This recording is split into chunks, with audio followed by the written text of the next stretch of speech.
When it comes to handgun disarms, a lot of people focus so much on the technique, but there are so many other factors that go into a successful disarm of a handgun. One of those comes down to the timing of when you actually make your move to disarm an attacker with a handgun. Now, unfortunately, in an adrenalized state, in that static momentum that you have going here, or the static position where most people train from, person with gun, I'm here, I come up to disarm.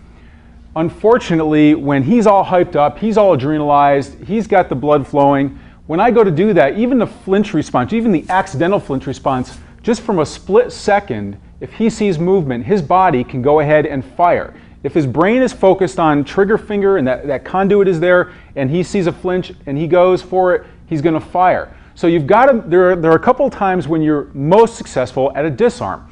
And it comes into play when you actually disengage the brain from the trigger finger. It's called a break state. It's a psychological break state that disengages this conduit. So there are two times when this actually happens. One is when he's talking and giving me direction, because his brain is not focused on the gun itself, it's focused on giving me direction and having me take a specific action. That's what his brain is focused on.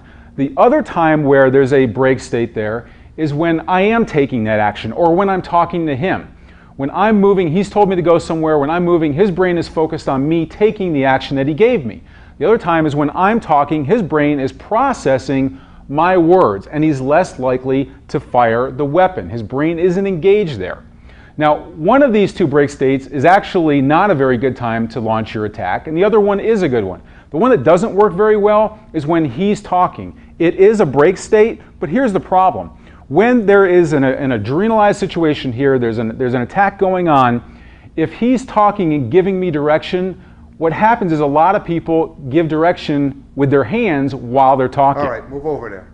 Move over. You can see the weapon is moving there. So if I see the weapon's there, but he's giving me direction and I go for it, all of a sudden the weapon isn't there. And this can happen in a split second, because he doesn't even have to register my flinch. If I go for the disarm and he's moving at the same time and talking at the same time, I can miss that weapon. If I miss it, then he's more likely to go ahead and pull the trigger on me. So the other time is when I'm making a movement and when I'm talking. So this is the best time to launch your attack. So he gives me direction. All right, move over there. Okay, while I'm moving, I can talk to him at the same time. Now he's already expecting me to be moving, so the flinch response isn't necessarily going to be there. So when I talk to him, say, well, you want me to move over here?